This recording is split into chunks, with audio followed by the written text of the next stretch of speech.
लग्नाचे दागिने म्हणजे श्रीमंत पेशवाई दागिने, नाशिकचे सुप्रसिद्ध सराफ मयूर अलंकार सराफ।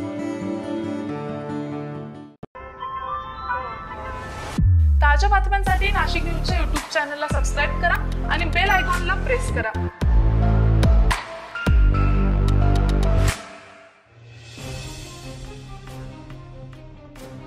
निवडणुकीचे घमासान, अटीतटीची लढत आणि नेत्यांची प्रतिष्ठा पणाला अशा सर्व परिस्थितीत पार पडलेल्या नाशिक आणि दिंडोरी लोकसभा मतदारसंघाचा निकाल जाहीर झालेला आहे।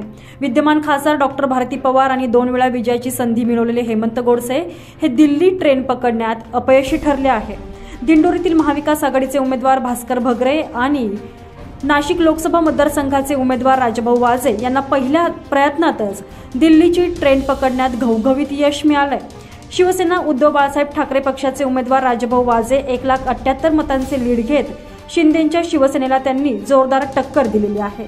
तर दिंडोरी लोकसभा मतदारसंघात राष्ट्रवादी काँग्रेस पक्षाचे उमेदवार भास्कर भगरे हे 1,12,000 मतांनी विजयी झालेले आहेत। आज सकाळी 8 वाजता मतमोजणीला सुरुवात होता सुरुवातीपासूनच राजाभाऊ वाजे यांनी दिंडोरी मतदारसंघाचे उमेदवार भास्कर भगरे यांनी आघाडी घेतली।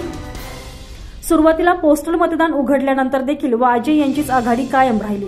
पहिल्या फेरीपासून मिळालेले लीड वाजे यांनी 21व्या फेरीपर्यंत कायम ठेवत 1,60,000 मतांचे मताधिक्य घेतले, तर 1,78,000ची गोळाबेरीज करत राजाभाऊ वाजेंनी दणदणीत विजय मिळवलेला आहे। दरम्यान लोकसभेची निवडणूक जाहीर झाल्यापासूनच नाशिक लोकसभा मतदारसंघात चर्चेचे मुद्दे स्थानिक प्रश्नांवरच घुमले। उद्धव बाळासाहेब ठाकरे गटानं सर्वात पहिले वाजे यांची उमेदवारी जाहीर करून बाजी मारली, तर शिवसेना शिंदे पक्षाची सुरुवातच ही अडखळत झाली।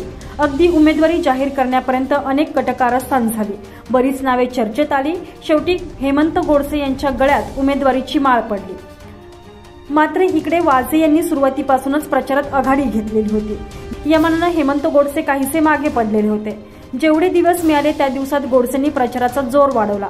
हेमंत गोडसे यांच्यासाठी मुख्यमंत्र्यांनी तर नाशिकमध्ये तळ ठोकला होता। रॅली काढून वातावरण निर्मिती करण्यात आली। नितीन गडकरी, पंतप्रधान नरेंद्र मोदी यांच्या सभा पार पडल्या, तर दुसरीकडे महाविकास आघाडीच्या उमेदवारांसाठी शरद पवार, उद्धव ठाकरे, आदित्य ठाकरे यांच्या सभा झाल्या। ईडी, सीबीआय पक्ष फोडाफोडी हे मतदारांना रुचलं नसल्याचं या निवडणुकीतून सिद्ध झालेलं आहे। दरम्यान नाशिक लोकसभा मतदारसंघात हेमंत गोडसे यांच्या उमेदवारीला झालेला उशीर आणि पक्ष फोडाफोडीचं राजकारण, तर तिकडे दिंडोरी लोकसभा मतदारसंघात कांदा प्रश्न आणि पक्ष फोडाफोडीचं राजकारण महायुतीला चांगलंच भोवलं आहे। संजय परमारसह अझर कादरी, नाशिक न्यूज, नाशिक।